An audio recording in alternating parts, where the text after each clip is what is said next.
આપણી પાસે છે ગતિકીય વિદ્યુત ચાલક બળ, અધરવાઇઝ આને પ્રેરિત ઈએમએફ પણ કહીએ છીએ અથવા ગતિકીય ઈએમએફ તમે એને કહો છો. ગતિકીય ઈએમએફ, જેને વિદ્યુત ચાલક બળને તમે ઈએમએફ તરીકે બોલો છો, ગતિકીય ઈએમએફ. હવે સિમ્પલી ગતિકીય ઈએમએફ શું છે? તો વાહકની કોઈ ગતિ હશે, એ ગતિને કારણે જે ઈએમએફ ઉદ્ભવે છે તે ઈએમએફને કયા નામે ઓળખવાના છે? તમે ગતિકીય ઈએમએફ તરીકે ઓળખવાના છે. સિમ્પલ કોન્સેપ્ટ હમણાં જ, વાહકની ગતિના કારણે, વાહકની ગતિને કારણે વાહકમાં ઉદ્ભવતા પ્રેરિત ઈએમએફ ને ગતિકીય ઈએમએફ કહે છે. ગતિકીય ઈએમએફ કહે છે. સિમ્પલી ગતિકીય ઈએમએફ તમે સમજો ને, ઈએમએફ વિદ્યુત ચાલક બળ એટલે એનું જ ફૂલ ફોર્મ છે, એ ઈએમએફ નું જ ફૂલ ફોર્મ છે, ઇલેક્ટ્રોમોટિવ ફોર્સ. ઇલેક્ટ્રો એટલે વિદ્યુત, મોટિવ એટલે ચાલક અને ફોર્સ એટલે શું છે? બળ. એ જ વસ્તુ છે. જ્યારે કોઈ ગતિ હશે વાહકની ગતિને કારણે જે વાહકમાં ઈએમએફ પ્રેરિત થશે એને તમે કયા નામે ઓળખવાના છે? ગતિકીય ઈએમએફ તરીકે ઓળખશો.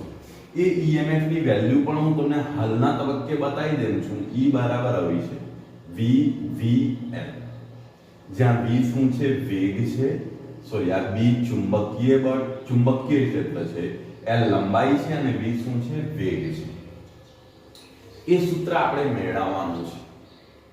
હાલ ધ્યાન રાખજો, એ સૂત્ર તમારે શું કરવાનું છે? મેળવવાનું છે. પરીક્ષાની દ્રષ્ટિએ વાત કરવામાં આવે તો આ થિયરી લગભગ દર વર્ષે રિપીટ થતી જોવા મળે છે. એટલે વધારે પ્રમાણમાં શક્યતા ધરાવે છે. દર વર્ષે તો નહીં, પરંતુ આના ચાન્સીસ આ ચેપ્ટરમાંથી સૌથી વધારે છે ગતિકીય ઈએમએફ ના. ફર્સ્ટ, હવે આની અંદર શું કરવાનું છે? તો કોઈ એક નિયમિત ચુંબકીય ક્ષેત્ર લઈ લઈએ છે. આ તરફ ધ્યાન આપજો થિયરીને સમજવા માટે.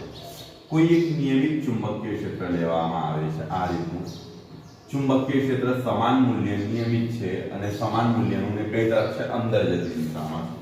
તમને ખબર છે આ રીતે દર્શાવવામાં આવે છે. આપણે દિશાની વડે દર્શાવીએ તો કઈ રીતે હશે? પુસ્તકના પાનાને લંબરૂપે અંદર જતી દિશા, એટલે ચુંબકીય ક્ષેત્ર આ દિશામાં જતું હશે.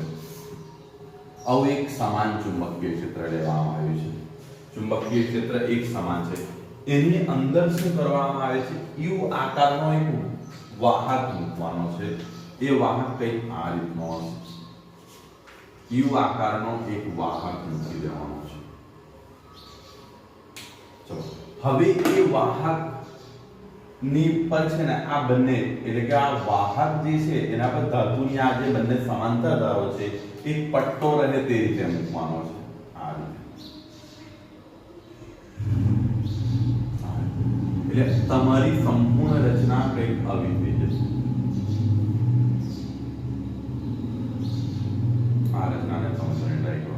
આ તમારો યુ આકારનો વાહક છે ને આ પટ્ટો અહીંયા સરકી શકે એટલે જસ્ટ તમે કહો પેલું ટ્રેનના પાટા જેવું આવે છે એમ તમે આ પટ્ટાને આમ આગળ પાછળ સરકાવી શકો એવી રચના છે. રેલિંગ જેવું એક પ્રકારનું.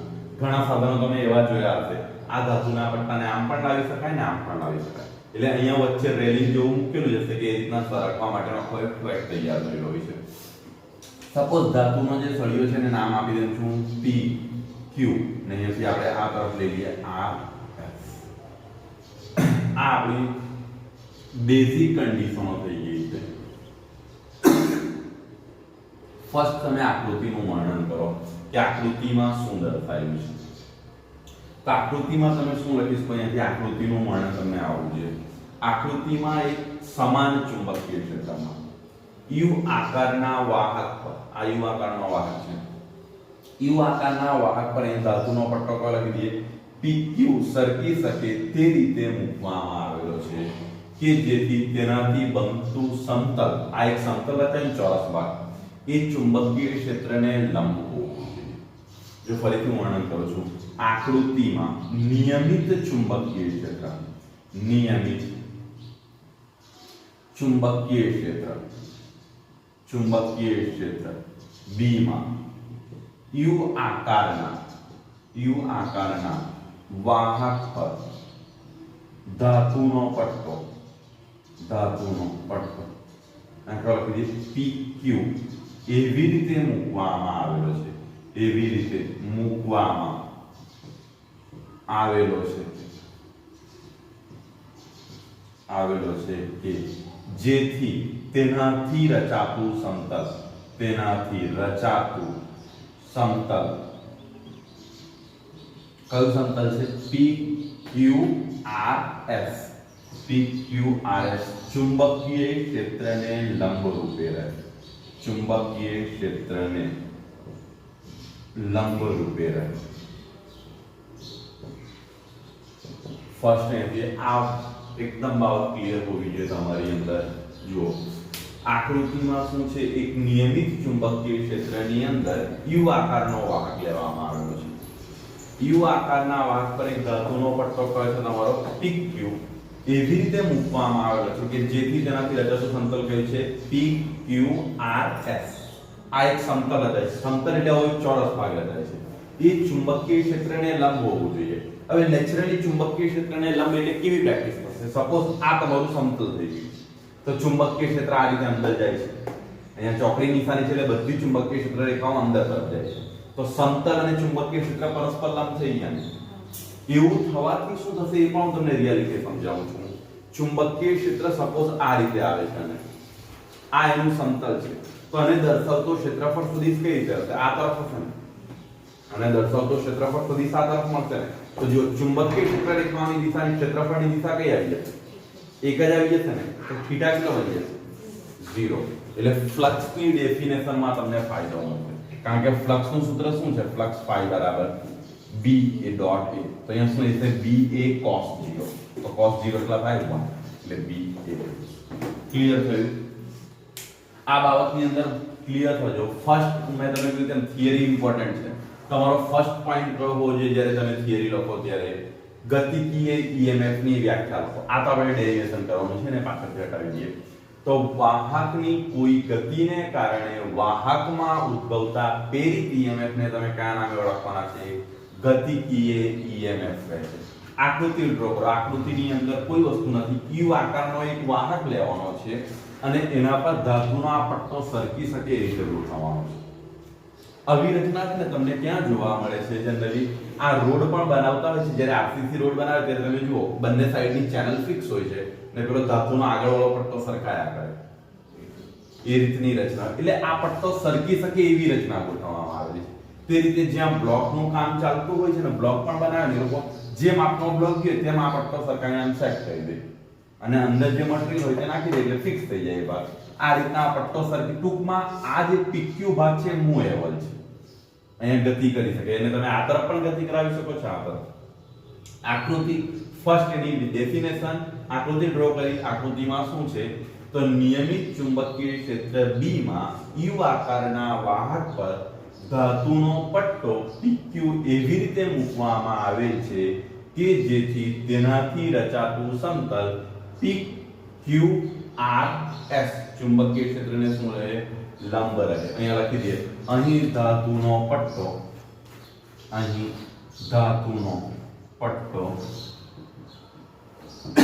PQ U આકારની વાહકની ભુજાઓ પર ગતિ કરવા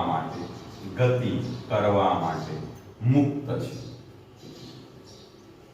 ક્લિયર લખી દીધું કે અહીંયાથી આ જે પટ્ટો છે એ ગતિ કરવા માટે શું છે? એની મુક્ત છે. એટલે તને મેં એને આ તરફ કે આ તરફ ગતિ કરું. હું આ તરફની ગતિ પસંદ કરું છું. કેટલા વેગથી કરાવું છું? v વેગથી. મેં આ રીતની ગતિ પસંદ કરી છે અને એના કારણે હું આ તરફથી ગતિ કરાવું છું. તો હવે હું આગળ જવાનો પ્રયત્ન કરવાના પર. તો જુઓ શું થશે કે આ જે ગતિ કરે છે, જેમ જેમ વાહક ગુચડું આ તરફ ગતિ કરતું આવશે. એક વસ્તુ સમજો, મેં તમને આ રીતનું સમતલ લેવા માટે કીધેલું છે. આ એક આવી રચના છે. આ એક સમતલ રચાય PQRS. સપોઝ આને માની લો PQRS. હવે આ બાજુ ગતિ કરવા માટે મુક્ત છે. તો એ ગતિ કરતી આમ આવશે તો આનું ક્ષેત્રફળ ઘટતું જશે ને. કારણ કે જો ફ્લક્સ નું સૂત્ર શું છે? ફ્લક્સ phi બરાબર b ડોટ a છે તમારી પાસે. તો b એ cos 0 કેમ છે? આ બંને એક જ ડાયરેક્શનમાં આવી ગયા. કઈ રીતે? મૂકેલું લંબ છે પણ આનું ક્ષેત્રફળ આ દિશામાં આવશે ને ચુંબકીય ક્ષેત્ર આ બંનેની દિશા એટલે cos 0 થવાના છે. એટલે તમારી પાસે ફ્લક્સ phi બરાબર bi. બટ અહીંયા તમે જુઓ, જેમ જેમ આ તરફ આમ સરકતું જાય છે તેમ તેમ આનું ક્ષેત્રફળ ઘટતું જશે ને. આર પટ્ટી જેમ જેમ આમ સરકી જાય એટલે બદલાય શું છે? ક્ષેત્રફળ. ક્ષેત્રફળ બદલાય એટલે ઇનડાયરેક્ટલી શું બદલાય છે? ફ્લક્સ. અને ફ્લક્સ બદલાય તો શું થાય? પ્રેરિત EMF. ફેરાડે એ કીધું છે ને કે ચુંબકીય ફ્લક્સમાં થતા ફેરફારનું મૂલ્ય શું કીધું છે? પ્રેરિત EMF નું માન કોના જેટલું હોય છે? ચુંબકીય ફ્લક્સમાં થતો ફેરફાર. ફેરાડેનો નિયમ જ છે કે ચુંબકીય પ્રેરિત EMF નું માન શું હોય છે? ચુંબકીય ફ્લક્સમાં થતા ફેરફારના ઋણ મૂલ્ય છે. તો અહીંયા આપણે શું કર્યું? જ્યારે વાહકને શું કરીએ છીએ? v વેગથી જમણી બાજુએ ગતિ કરાવો છો ત્યારે શું લખી શકાય?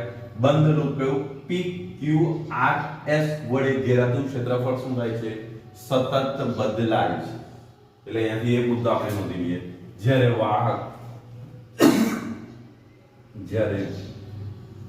વાહક PQ ને v વેગથી જમણી બાજુ, તમે કોઈ પણ તરફ ગતિ પસંદ કરી શકો છો. એવું જમણી બાજુ એવું જરૂરી નથી. આ તો NCERT ટેક્સ્ટબુકમાં એવું કીધેલું છે, આ તરફ લીધેલું છે એટલા માટે મેં એવું લીધું. તમે આમ લેશો તો પણ ક્ષેત્રફળ બદલાય. ક્ષેત્રફળ શું થશે? વધે. ને આમ લેશો તો શું થાય? ઘટે. કોઈ પણ રચના તમે લઈ શકો. જૂની ટેક્સ્ટબુકમાં આ તરફની ગતિ બતાવી હતી, નવીમાં આ છે. બટ જે તમારી સામે છે તે જ હું લેમ છું કે જે વાહક PQ ને v વેગથી જમણી બાજુએ ગતિ કરાવવામાં આવે, જમણી બાજુએ ગતિ કરાવવામાં આવે છે, ગતિ કરાવવામાં આવે ત્યારે PQRS વડે ઘેરાયેલું ક્ષેત્રફળ ગતિની સાથે બદલાય છે. આથી શું લખી શકો? PQRS સાથે અથવા ડાયરેક્ટ આથી લૂપ સાથે સંકળાયેલ ચુંબકીય ફ્લક્સના મૂલ્યમાં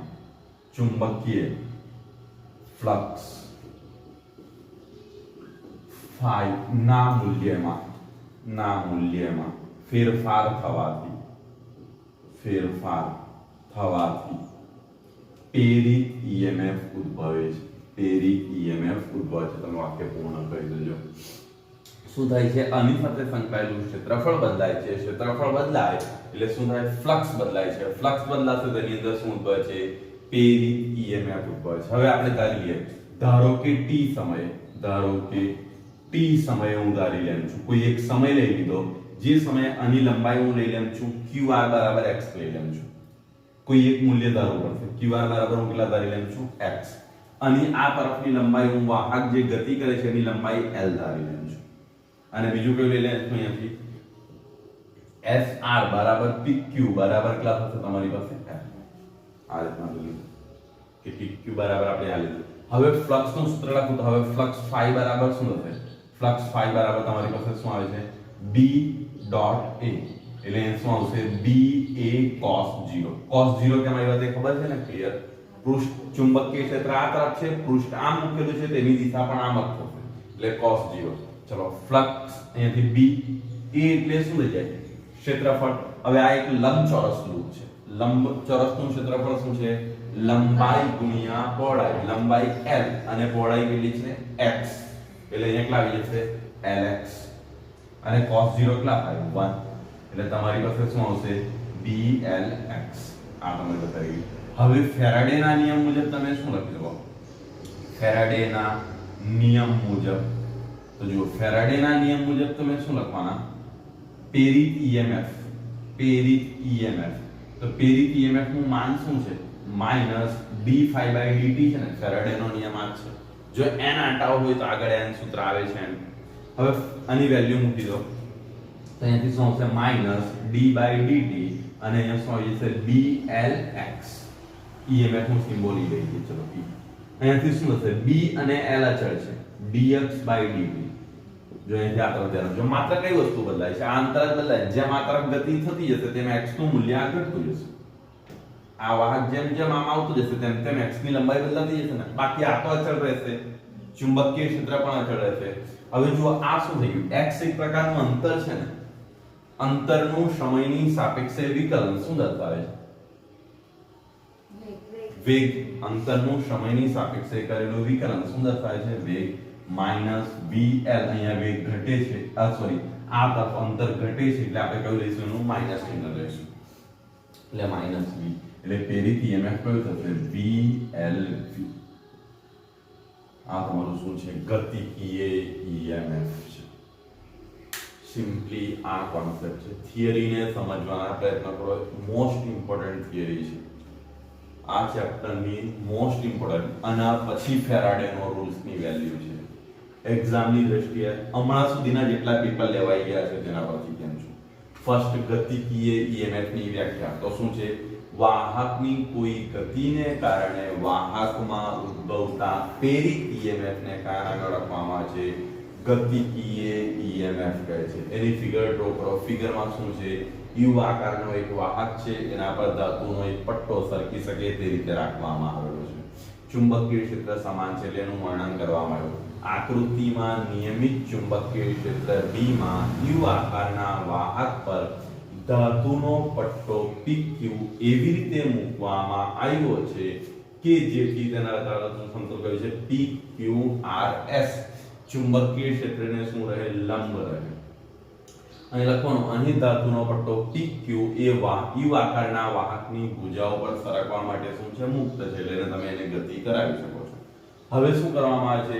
જ્યારે આ પટ્ટા PQ ને શું કરવામાં આવે છે? v વેગથી જમણી બાજુએ ગતિ કરવામાં આવે. તમે ડાબી બાજુ પણ પસંદ કરી શકો છો, કોઈ ફેર નહીં પડે. જ્યારે ગતિ કરાવવામાં આવે છે ત્યારે શું થાય છે કે આ જે લૂપ છે PQRS સાથે સંકળાયેલું શું બદલાય છે? ક્ષેત્રફળ બદલાય. ક્ષેત્રફળના લીધે શું બદલાશે? ચુંબકીય ફ્લક્સ બદલાય. અને ચુંબકીય ફ્લક્સ બદલાશે તો શું ઉત્પન્ન થાય? પ્રેરિત EMF ઉદ્ભવે છે. હવે પ્રેરિત EMF ઉદ્ભવે છે એટલો કોન્સેપ્ટ ક્લિયર થયો. પછી એનું મૂલ્ય મેળવવા માટે શું કર્યું? કોઈ એક સમય લીધો, ધારી લીધો, ધારો કે t સમયે આની વેલ્યુ જે છે qr બરાબર કેટલા લઈ લીધા? x. અને આની લંબાઈ કેટલી ધારી લીધી? l. ને ચુંબકીય ક્ષેત્ર તો તમારી પાસે b હતું, તો પહેલા ફ્લક્સ ની ગણતરી કરી. ફ્લક્સ phi બરાબર તમારી પાસે શું હતું? b dot a. એટલે b a cos 0 થશે. b એટલે ચુંબકીય ક્ષેત્ર, a એટલે ક્ષેત્રફળ. હવે લંબચોરસનું ક્ષેત્રફળ શું આવે? લંબાઈ ગુણ્યા પહોળાઈ. તો લંબાઈ l લઈ લીધી, આ તરફની બાજુ લઈ લીધી x. હવે ફેરાડેના નિયમ મુજબ આપણને ખબર છે x ની વેલ્યુ બદલાય છે એટલે ફ્લક્સ phi પણ બદલાય છે. તો એનો ફેરફારનો દર ગણ્યો તો પ્રેરિત EMF કઈ રીતે મળ્યું? અંતરનું સમયની સાપેક્ષે વિકલન કર્યું તો મને જે ગતિકીય EMF નું સૂત્ર મળ્યું. કયું મળ્યું? VLV. જ્યાં B શું છે? ચુંબકીય ક્ષેત્ર, L વાહકની લંબાઈ અને V શું છે? વેગ. આટલો પોર્શન તમારો ક્લિયર થયો. હવે આ જ વસ્તુને આપણે બીજી રીતે પણ સમજવાના પ્રયત્ન કરીએ, બટ અહીંયા સુધીનું ક્લિયર છે ને? EMF નો જે વિદ્યુત ચાલક બળ છે એની વેલ્યુ આપણે મેળવી. E EMF ની વેલ્યુ તમારી પાસે કઈ આવી ગઈ? VL. જ્યાં V શું હતું? ચુંબકીય ક્ષેત્ર, V એનો વેગ અને L શું હતું? તમારી પાસે વાહકની લંબાઈ. હવે આ ભાગ પર આપણે થોડુંક ફોકસ કરીએ કે આને EMF સાથે સરખાવી, જે EMF મેળવ્યું તેને બીજી એક રીતે મેળવવાની ટ્રાય કરીએ. હવે જો આ સળિયો ગતિ કરી શકે છે, PQ સળિયો ગતિ કરી શકે છે, તો ઇનડાયરેક્ટલી PQ સળિયાની અંદર કોણ આવેલા હશે? ઇલેક્ટ્રોન, પ્રોટોન હશે. એટલે કોઈ વિદ્યુત ભાર રહેલા હશે. સપોઝ અહીંયા હું કોઈ એક વિદ્યુત ભાર ધારી લઉં છું Q. અહીંથી સમજવાને ટ્રાય કરજો. અહીંયા કોઈ એક વિદ્યુત ભાર Q લઈ લેવામાં આવે છે PQ સળિયાની અંદર. હવે આ વિદ્યુત ભાર સળિયો ગતિ કરે છે એનો મતલબ શું થઈ જાય? Q વિદ્યુત ભાર પણ ગતિ કરે છે. અને જ્યારે વિદ્યુત ભાર ગતિ કરે ત્યારે એના પર શું લાગે છે? ચુંબકીય બળ. જો ચુંબકીય ક્ષેત્રની અંદર કોઈ વિદ્યુત ભાર ગતિ કરે તેના પર કયું બળ લાગે છે? ચુંબકીય બળ. જેનું મૂલ્ય પણ તમને ખબર છે. ચુંબકીય બળ એટલે મેગ્નેટિક ફોર્સ નું મૂલ્ય કેટલું છે? Q V cross B. આ છે ને ચુંબકીય બળનું મૂલ્ય. લોરેન્ટ્ઝ નામના વૈજ્ઞાનિકે, તમને યાદ હોય તો, લોરેન્ટ્ઝ બળનું સૂત્ર આ રીતે લખતા હતા: વિદ્યુત બળ વત્તા ચુંબકીય બળ. એ બંનેની સંયુક્ત અસરને ધ્યાનમાં લેતા હતા. તો અહીંયાથી આનું સૂત્ર કયું હતું? QE વિદ્યુત બળનું અને આનું સૂત્ર કયું હતું Q V ક્રોસ B આ રીતનું હતું તમારી પાસે Q કોમન લઈ લો તો અહીંથી તમારી પાસે શું હતું E પ્લસ અહીંથી શું હતું V ક્રોસ B યાદ છે લોરેન્ટ્ઝ બળનું ઇક્વેશન હતું અહીં વિદ્યુત બળની તો કોઈ અસર હાજર નથી એટલે આ પાર્ટ તો આપણો હાજર જ નથી માત્ર કયો બળ હાજર છે ચુંબકીય બળ કારણ કે ચુંબકીય ક્ષેત્ર હાજર છે એટલે ચુંબકીય બળ તો પહેલા જો તમે આ જે વાહક ગતિ કરે છે તેની સાથે કોણ ગતિ કરે છે વિદ્યુત ભાર પણ ગતિ કરે છે હવે વિદ્યુત ભાર ગતિ કરશે તેના પર શું લાગશે ચુંબકીય બળ લાગે તો એ બળ કઈ દિશામાં હશે તો જમણા હાથના નિયમનો ઉપયોગ કરો તો આંગળીઓને કઈ દિશામાં રાખો ચુંબકીય ક્ષેત્રની દિશામાં અંગૂઠો કઈ દિશામાં રાખો ગતિની દિશામાં તો આ રીતે તમારી ચુંબકીય ક્ષેત્ર અંદર તરફ છે અંગૂઠા આ તરફ તો વિદ્યુતભાર પર બળ કઈ તરફ લાગશે નીચે તરફ એટલે વિદ્યુતભાર આ તરફ બળ લાગશે ક્લિયર છે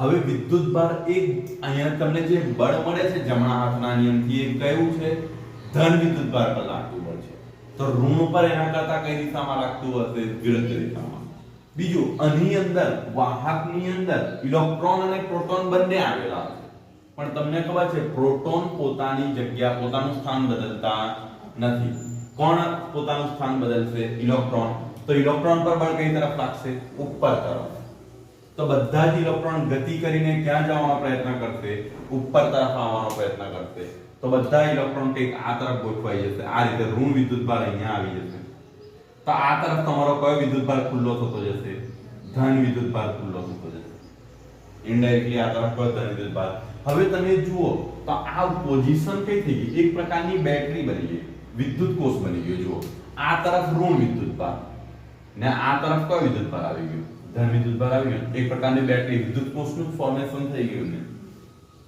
અને બેટરીનું મૂલ્ય કેટલું હશે એ તો તમને ખબર જ છે હમણાં તમે થિયરી મેળવી ચૂકેલા છે E બરાબર હશે B હવે આના કારણે વિદ્યુત પ્રવાહ જે ઉદ્ભવે કઈ દિશામાં હશે તો આપણે વિદ્યુત પ્રવાહની દિશા કઈ દર્શાવે છે ધન થી ઋણ એટલે વિદ્યુત પ્રવાહ આ તરફ ગતિ કરતો હશે અહીંયાથી વિદ્યુત પ્રવાહની દિશા I આ તરફ હશે વિદ્યુત પ્રવાહ I આ તરફ હશે ક્લિયર થાય છે અહીંયાથી આ રીતે લૂપમાં ફરતો હશે કારણ વિદ્યુત પ્રવાહની દિશા કારણ કે વિદ્યુત પ્રવાહ ધન થી કઈ તરફ હશે ઋણ તરફ હશે જો પહેલા બળની દિશા મેળવી ઋણ વિદ્યુતભાર પર વિરુદ્ધ દિશામાં લાગે એટલે ઋણ વિદ્યુતભાર એટલે ઇનડાયરેક્ટલી ઇલેક્ટ્રોન એક તરફ એકઠા થશે તો બીજી તરફ બીજા છેડા પર કયો વિદ્યુતભાર ખુલ્લો થતો જશે ધન વિદ્યુતભાર શું થતો જશે ખુલ્લો થતો જાય તો એક પ્રકારના વિદ્યુત કોષ અહીંયા શું થાય છે નિર્માણ થતું હોય છે એમ કે હવે જ્યારે આ ગતિ કરે છે તો ગતિને કારણે એના પર લાગતું બળ લાગે તો ચુંબકીય એક જ બળ લાગે છે કયું બળ લાગે છે ચુંબકીય બળ તે બળનું મૂલ્ય કેટલું છે Q V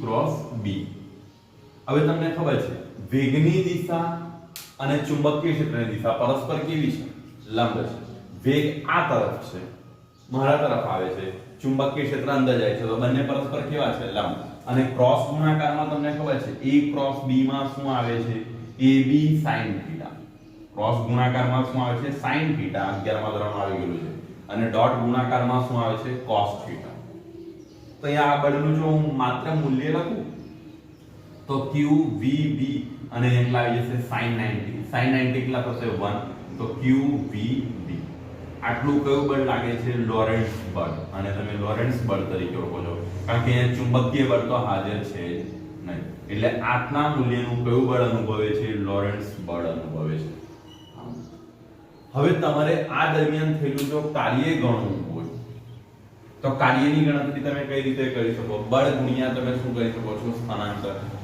કાર્ય કઈ રીતે ગણી શકો તો કાર્યનું સૂત્ર તમે 11મા ધોરણની અંદર જોઈ ગયેલા કાર્ય W બરાબર તમારી પાસે સૂત્ર શું છે બળ ગુણ્યા સ્થાનાંતર હવે જુઓ સ્થાનાંતર અહીંયાથી ઋણ વિદ્યુતભાર નીકળે તો આ તરફ જાય તો એ કેટલું અંતર કાપે L જેટલું અંતર કાપે એની લંબાઈ જેટલું એની ગતિની દિશા પણ આમ જ હોય છે ને બળ પણ આ તરફ જ લાગે છે ને ઇલેક્ટ્રોન પર ઇલેક્ટ્રોન બંનેની દિશા કઈ આવી ગઈ કારણ કે કાર્યનું સૂત્ર આવું હતું F.D તમે આ નાની નાની બાબતોને અવગણતા જાઓ ને તો જ તમારો કોન્સેપ્ટ ક્લિયર નહીં થાય એટલે અહીંથી આનું સૂત્ર કઈ આ રીતે હતું તો અહીંયા FD cos θ લખો છો હવે બંને એક જ દિશામાં આવી ગયું તો કેટલું થશે cos 0 કારણ કે જો બળ પણ આ તરફ છે અને ગતિ પણ એક તરફ છે હવે જો અહીંથી આનો કોન્સેપ્ટ લખે બળનું મૂલ્ય કેટલું આવ્યું તમારી પાસે Q V B ત્યાંથી કેટલું લખી શકો Q V B અને સ્થાનાંતર કેટલું છે L અને cos 0 cos 0 કેટલા થશે 1 એટલે QVB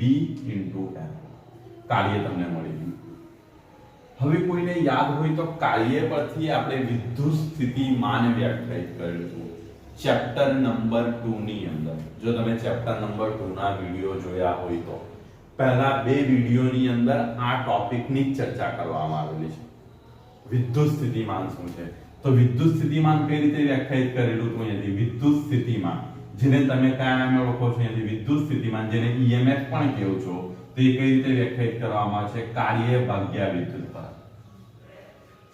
એટલે વિદ્યુતભાર વડે થયેલું કાર્ય છેદમાં તેનું મૂલ્ય તો અહીં વિદ્યુતભાર કેટલું કાર્ય કેટલું થાય છે QVBL ડિવાઇડ બાય શું હશે Q આ કેન્સલ થઈ જાય એટલે તમારી પાસે જો VBL ઇનડાયરેક્ટલી એ સૂત્ર આવે છે આગળ જે ઇક્વેશન આવ્યું તે ઇક્વેશન આ એની સેકન્ડ મેથડ છે કે તમે આ રીતે પણ આનું ડેરિવેશન કરી શકો છો। બંને ઇક્વેશન કેવા છે સેમ જ છે આગળ આપણે મેળવ્યું તે અને આ ઇક્વેશન બંને કેવા છે સેમ છે અને આ એક પ્રકારના વિદ્યુત કોષ બની જાય છે। ઘણી વખત શું કરે છે આવા MCQ પણ પૂછાતા જોવા મળે એટલે વાસ્તવમાં શું કરે તમને આવી કઈ ગ્રુપ આપી દે હું અહીંયા આવે આની અંદર જ કરેક્શન બતાવું છું અહીંયા આ રીતે મૂકી દે આ એક વાર્તાનું એક MCQ મારા ધ્યાનમાં આવ્યું છે એટલે હું તમને કરાવી દઉં છું પાછળથી ધ્યાન રે ના રે કે નક્કી આ રીતનું છે અને અહીંયા એવું કીધું છે 10 ઓહ્મનો એક અવરોધ મૂકવામાં આવેલો છે આના પર એક વાહક સરકી શકે એ રીતે મૂકવામાં આવેલો છે વાહક પટ્ટી પર એનો વેગ બધો કોન્સેપ્ટ તમને આપેલો છે વેગની વેલ્યુ ને આ બધી વેલ્યુ આપેલી છે વેગ લંબાઈ ને આ તે વાહકની બધી જ આપવામાં આવી છે। સપોઝ વેગ હું હમણાં લઈ લઉં છું 10 મીટર પર સેકન્ડ જસ્ટ એઝ્યુમ કરી લો લંબાઈ હું લઈ લઉં છું 1 મીટર લઈ લઉં છું અને ચુંબકીય ક્ષેત્ર B લઈ લઉં છું 4 × 10⁻⁴ ટેસ્લા લઈ લઉં છું આ રીતે મેં વેલ્યુ લઈ લીધી તો મને એવું પૂછેલું છે કે અહીં જે વિદ્યુત પ્રવાહ પાસ થાય છે વિદ્યુત પ્રવાહનું મૂલ્ય કેટલું હશે। હવે વિદ્યુત પ્રવાહ મેળવવા માટે તો સિમ્પલી આપણી પાસે જુઓ શું જોઈએ ઓહમના નિયમ પરથી I = V / સૂત્ર શું છે આ તો પહેલા અહીંયા મારે V એટલે EMF નું મૂલ્ય મેળવવું પડશે ને જો આ V એટલે વિદ્યુત સ્થિતિમાન છે વેગ નહીં ને આ V એટલે અહીંયા શું છે વેગ દર્શાવે છે તો આનું મૂલ્ય કેટલું હશે આ સૂત્રથી મળશે ને E બરાબર હવે મને જો આના પરથી વેલ્યુ મળી જશે V ની વેલ્યુ 4 × 10⁻⁴ છે હમણાં 4 જ લઈ લેવાનો જસ્ટ ઈઝી રહે એટલા માટે 4 ટેસ્લા વેગ કેટલો છે તમારો 10 અને L કેટલા છે 1 એટલે કેટલા થઈ જશે 40 વોલ્ટ એટલે કેટલા વોલ્ટની બેટરી આવી જશે 40 વોલ્ટ એટલે આ અહીંયા કેટલા વોલ્ટની બેટરી લાગી ગઈ તમારી 40 વોલ્ટ આ બેટરી કેટલા લાગી ગઈ 40 વોલ્ટ હવે વિદ્યુત પ્રવાહ આ તરફથી નીકળશે હવે જો તમારી પાસે અવરોધ પણ બેટરીનું મૂલ્ય તમને ખબર છે વિદ્યુત કોષનું અવરોધ પણ ખબર છે તો I = શું હશે E / R E કેટલા છે 40 અને R કેટલા છે 10 એટલે કેટલા આવી 4 માત્ર આકૃતિ જોઈને ગભરાઈ જવું એના કરતા બેટર છે કે આ રીતે સોલ્વ કરવાના પ્રયત્ન આની અંદર કોઈ એવો લોજિક હોતું નથી ક્લિયર છે આ એક્ઝામ્પલ ઓકે હવે તમારી આ થિયરીને તમે પૂરેપૂરી જોવાની ટ્રાય કરો તો સંપૂર્ણ રીતે આ થિયરી તમારી પૂર્ણ થઈ ગઈ એક્ઝામની અંદર મેં તમને કીધું ત્યાં બને ત્યાં સુધી પહેલા ભાગમાં જે ઇક્વેશન મેળવ્યું ત્યાં સુધી ઇક્વેશન ડેરિવેશન કરવાનું પૂછાય છે કાલે આની પાછળ કયું યાંત્રિક કાર્ય થાય છે એ કાર્યને સમજવાનો પ્રયત્ન કરીશું બટ તે પહેલાના દાખલા લઈ લઈએ બે અને કઈ રીતે ભ્રમણ આપવામાં આવે છે એની અક્ષ અને લંબ આ રીતે રહેશે ચુંબકીય ક્ષેત્ર અંતર તરફ છે એને ઓમેગા જેટલી ઝડપથી કોણીય ગોળ ગોળ ઘુમાવવામાં આવે છે એટલે ઓમેગા જેટલી ઝડપથી ભ્રમણ કરાવવામાં આવે છે અહીંયા આરાઓ એક કરતા વધારે પણ હોઈ શકે સાયકલની રિંગમાં ઘણા બધા આવા આરા આવે ઇનડાયરેક્ટલી એવું જોઈએ છે ને બધા ગોળ ગોળ ફરતા હોય છે એની ધરીની આસપાસ હવે જ્યારે એને ગોળ ગોળ ભ્રમણ કરાવવામાં આવે છે ત્યારે એમાં ઉદ્ભવતું EMF ગણવાનું છે તમારે હવે તમે એક જ આરાને વિચાર કરો જસ્ટ તો એ જ્યારે ભ્રમણ કરે છે ત્યારે એના વડે રચાતું સમતલ એટલે આ વર્તુળ હશે આ સમતલ એટલે કેવું હશે વર્તુળ હશે અને એ જે છે એના વડે રચાતું સમતલ એક વર્તુળ હશે એ ક્લિયર થઈ ગયું તમારું હવે એ વર્તુળને જે સમતલ આવું રચાયું તો ચુંબકીય ક્ષેત્રની દિશામાં થશે ને કારણ કે ચુંબકીય ક્ષેત્ર કઈ તરફ જાય છે અંદર તરફ હવે અહીંયા આવો ગોળ ભાગ રચાય તો એની દિશા પણ કઈ હશે અંદર તરફની જશે એટલે એ ક્લિયર થઈ ગયું હવે જો અહીંથી આ કેન્દ્રથી મારે ગણવાનું છે તો ગતિકીય EMF નું સૂત્ર કયું આવે છે VV બટ અહીંયાથી તમે સમજવાની ટ્રાય કરો, આ જે આરાની લેન્થ હું અલગ અલગ લઈ શકું, આ ભાગ પર ગણી શકું, આ ભાગ પર આટલા અંતર પર અહીંયા આપણને ક્લિયર આર પર કહેવામાં આવે છે, બટ આરની વેલ્યુ બદલાઈ શકે ને અહીંયા સુધી ભ્રમણ કરે આ પાર્ટ પર, તો આની હું લેન્થ જે ધારી લેમ છું dr જેટલી, કોઈ એક નાનો ભાગ કન્સિડર કરું છું જેને હું કેટલા કહી દઉં છું dr જેટલો પોર્શન. તો અહીંયા જે EMF ઉદ્ભવશે સૂક્ષ્મ EMF DE બરાબર કેટલું આવશે B V અને અહીંથી L ની જગ્યાએ શું આવી જશે dr આવી જશે. ક્લિયર થયું? સૂક્ષ્મ EMF અહીંથી લખી દે dr જેટલી સૂક્ષ્મ લંબાઈને કારણે, સૂક્ષ્મ લંબાઈને કારણે ઉદ્ભવતું EMF, કારણે ઉદ્ભવતું EMF. એટલે તમારી પાસે DE બરાબર આ ઇક્વેશન આવી જશે. હવે તમારે કુલ ઇક્વેશન જોઈતું હોય, કુલ EMF, તો કઈ રીતે મળશે? E બરાબર તમારે આનું સંકલન કરવું પડે DE. સંકલન ક્યાંથી સ્ટાર્ટ કરવું પડશે? તો કેન્દ્રમાંથી સ્ટાર્ટ કરવું પડે અને ક્યાં ગઈને પૂરું કરવું પડે? એની ત્રિજ્યા પર. તો એની ત્રિજ્યા કેટલી છે? Capital R. ક્લિયર છે અહીંયા સુધી? હવે એની વેલ્યુ હું મૂકું તો અહીંયાથી એની વેલ્યુ કેટલી થશે? 0 થી લઈને R સુધી, અને એની વેલ્યુ કેટલી છે? V V અને અહીંયાથી કેટલા આવી ગયેલા છે? dr. હવે તમને યાદ હોય તો વેગ જે છે એને ધોરણ 11 માં તમે ચાર્જ ગતિ સાથે સાંકળી ગયેલા હતા, રેખીય વેગને. v બરાબર તમારી પાસે કયું સૂત્ર હતું? r omega. યાદ છે કોઈને? કારણ કે અહીંયા ઓમેગા આપણને આપવામાં આવે છે જલ્દી. તો e ઇક્વલ ટુ તમારી પાસે ઇક્વેશન શું આવશે? 0 થી r, અને અહીંયા b અને અહીંયા કેટલા આવશે?